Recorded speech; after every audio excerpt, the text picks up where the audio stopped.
back. I don't know if we call this a vlog or not, but I guess for right now it's going to be a series. So I know a lot of people do this on YouTube and Instagram, but the goal for this whole channel, or goal for this series, is going to be flipping cars until I can afford a GT3, which I guess is a little bit different than most people because I've seen people do R35s, Lamborghinis, but I'm more of a Porsche guy, so I like my GT3s. And today, that starts today. And that's gonna be our 300E as our first flip.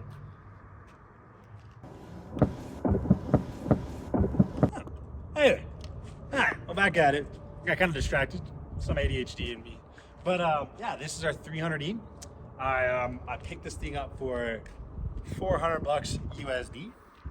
Running and driving in a little bit worse condition because we did clean it a little bit. But besides that, the car runs and drives. This is plus. $300 cars don't exist anymore, so this is a great flip to start out. The paint isn't the greatest. It's definitely a matte finish, kind of weird. We did clean off the wheels, give it a little bit of tire shine, which is a little cringy, but people like it. That came with the Carbon Freight, so I didn't have to do any mods there. Has some upgraded speakers and an upgraded radio already, so already wantable, and it has an AMG kit on it, a Duraflex kit. So I feel like I get into the tuner world there a little bit. It has 109,000 miles from what I know. That's what it says on the odometer, but sometimes older cars get funky with stuff and stuff like that. It definitely shows its age with somebody definitely repainted the car from the pretty red that's underneath of it. But now it's like this weird orange cone. It kind of looks like a traffic cone. I really don't know. One of my favorite parts is it now says the P is missing on premium, so it says Rimium unleaded gas only. So it's Rimium. I don't know what that means, but I thought that was pretty funny. See what else we got. One really good looking rim for whatever reason. This rim is like in perfect condition compared to the other ones. It's very shiny and nice. It is a 6-cylinder 300E. It's imported from Germany. So in the title, it's really weird. It says 1990 Mercedes unknown. So it's an unknown Mercedes because it's an import for whatever reason. Grill is like super nice and clean. Headlights have a little crack, plastic headlights anyways. The glass ones are good condition. And yeah, so I think that's about it. Like I said, it runs and drives. The goal is to be around $1,000 with the car and everything else. So we got $400 for the car, $25 worth of registration, and then $50 worth of cleaning supplies, and I think $30 worth of brake fluid so far. So I think I'm around like $540, somewhere around there. So I got a $500 spending limit on this car now. So a couple interior things here and there, radio, some wiring for speakers, oil change, transmission fluid change, differential change, fluid change anyways.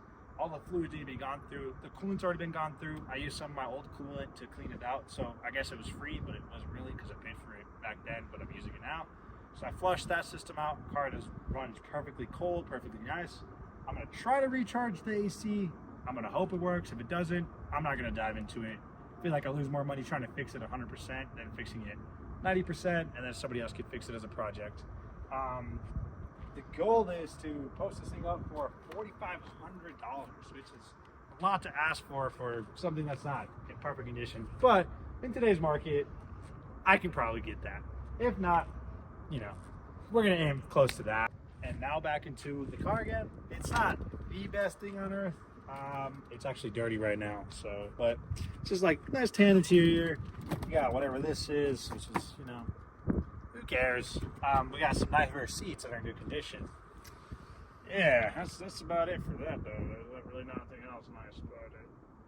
But everything electronic works, which is really cool. There's not a single thing wrong with the electronic part of the car. Starts right up, works like it should. Takes 91, drives like a beast.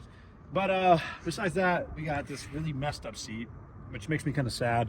But I don't think it's worth it for me to reupholster it. Maybe somebody else can. There was a seat cover on it from the previous owner, which I'll probably put it back onto the car just whenever I sell it. The person has decent looking seats. Steering wheel has some sun fade, and like I said, the car does have 109,125. Yep. Clean interior. Besides that, I don't really see anything else wrong with it. I've definitely had worse condition interior on cars. I think I could most definitely get a good amount for this car, especially for what I paid for it. Yeah, so the goal is basically to get to maybe around $130,000, $150,000, which is insane. But I'm an insane person, and I probably can do it because anytime I've always set my mind to something, I end up getting it. Quote unquote Panamera, all the other cars I've had, 928s, nothing stops me. Anything, I usually get it. Yeah, so yeah, this is a first trade car. I'm gonna try my best to keep it all German because I think that's the coolest part about me flipping cars is all of them need to be German, just so it keeps them to that. There might be one or two Hondas here and there because Hondas are easier to sell, but I'll try my best to keep Germans, E36s, E46s, E39s, probably mostly BMWs I'm going to sell. Some older Mercedes I'll probably end up selling too. It's definitely way different than my 190E too, so it's really weird. And I'm trying my best not to get emotionally attached to any of these cars because I really do like German cars. So this is my downfall. I gotta just gotta keep my mind on that GT3. Has brand new coolant, like I was saying. Here's a motor. This is an inline 6. It's a 3.0. I'm pretty sure. I might get that wrong, but like I said, the title doesn't say what it is. I'm pretty sure it's 3.0 from the images and everything I've gathered. I might be wrong. This motor looks big.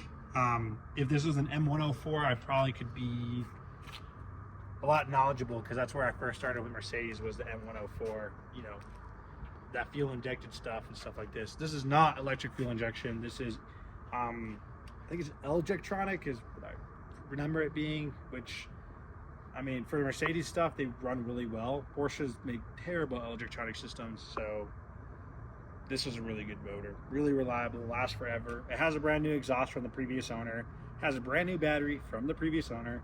So this car was like, you know, a needle in a haystack, you could say. It's like, I don't think I'm gonna find something this cheap again that runs and drives and just has these small little problems. And I think somebody that's gonna buy it won't have any problems with it because it's probably gonna outlive them.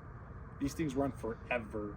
I think I might change some of the belts here. I already changed the brake fluid because that was the first thing I did before I started driving it. I changed the brake fluid, bled the brakes. So it has brand new brake fluid in it. That's where the $30 came from, spending money on brake fluid. Yeah, that's about it I think for this. There's no coolant leaks, no oil leaks, no transmission leaks. I left it in my driveway all this week when I went to Mexico. Came back, there's not a single drop on the floor of any single thing. I don't see anything messy or dirty. The car doesn't make any weird smells. It's honestly a super reliable car. I think it would make a great daily, and you look cool and big in it, driving out of the road.